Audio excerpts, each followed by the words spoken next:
So that will get changed. Okay, so that was pretty bad, right? I mean, I know it was bad, and I'll be honest with you. I let the tank go for a little while right before I took the video because I wanted to show you how bad it had become. I typically didn't live with that amount of algae on the glass and so forth, and the sump needed to be wiped down a long time ago. But honestly, I was so fed up with it, as you could hear in my commentary. So, but that's what the tank had looked like. However, in order to make the change to the smaller sump, and in this case we used a ZeroEdge, which I'm going to show you in just a moment, I had to pull the entire tank because you couldn't slide the sump in underneath the stand. The old one was too big, and the only way to get it out was to pull the tank off the top, which meant taking out the water, taking out the rock, taking out the fish and the coral, keeping them alive, pull the tank, pull the plumbing, redo the tank, redo the plumbing, and then with the new sump. But first, I want to show you the awesome sump that I selected to go with my setup. All right, guys, my name is Ben Carlin. My dad called me and he told me that he wanted to overhaul his sump setup. For the longest time, he's had this massively oversized sump underneath his 120, the 48 by 24 dimension model there. And it has been the world's biggest pain in the butt because there is just simply not enough room to maintain anything underneath there. The sump that was there before was too tall, it was too long, you couldn't fit any reactors inside anything else. So I called my friends over at ZeroEdge and they hooked us up with this amazing sump. We use these for a lot of our client tanks. They're incredibly well built with very thick acrylic. This particular model is going to be 26 by 14 by 16. So we're going to be using just a little bit more than half of the space underneath the stand there, which I think is going to be really great.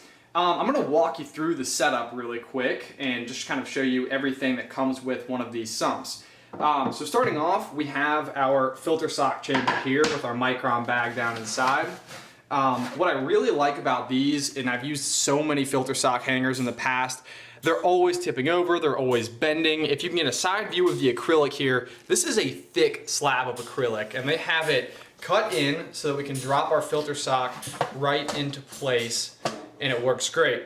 Now where a lot of sump companies are going to right now is this new style where you have your water being injected down and you're actually breaking, or the water is being dispersed underneath the water, so you don't have any of that splashing sound.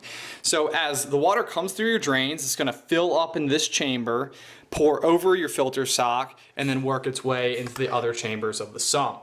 So one thing we do have as a safety measure is you do have these overflow holes. In the event that you saturate your filter sock and this chamber overfills, you don't have to worry about that basically filling up and flooding. The water will pass through these holes right here, but as long as you're diligent, that won't ever be a factor anyway.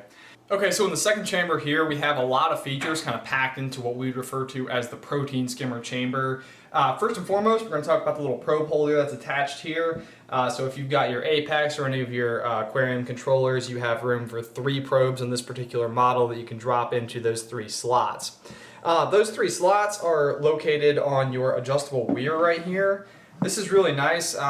Most protein skimmers have a setting that they want to be run at.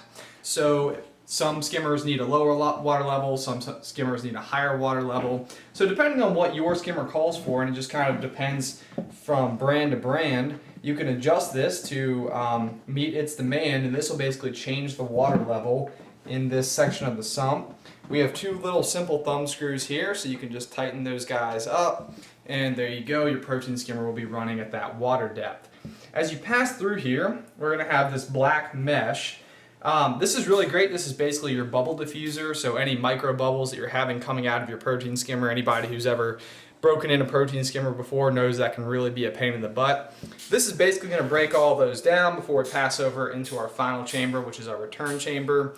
And of course, with the same as the first chamber with the filter sock, in the event that this gets saturated with any type of detritus or excess waste, we do have the pass-throughs cut through up top here so that you won't actually flood out in the event that the water can't pass through that area. So there you go, that's a little walk through our new ZeroEdge sump. We are super excited to get this underneath the tank. We've got all the guys in the other room getting all the plumbing together, some gate valves, some check valves, so we're going to have a much more complete system than my dad had before. And the biggest key that I kind of just want to talk about here as our last little note is one big philosophy we have is maintaining your automation. So The big issue my dad was having was he didn't have enough space to have a dosing pump. He didn't have enough space to have all of the essential little things that keep your aquarium running on a day-to-day basis. And with anything, if you can automate it, it usually is going to make it more stable for the aquarium. So when I say maintain your automation, instead of going through and actually having to physically do all the individual tiny little tasks on a day-to-day basis, if you can have the tank doing it and what you're doing is monitoring to make sure it's always happening, it's a much better philosophy. It's going to give you a much more stable aquarium and a much happier reef. So thanks again to my son Ben for the description on the new sump, and also thanks to ZeroEdge for hooking us up with a beautiful sump that'll be perfect for my system.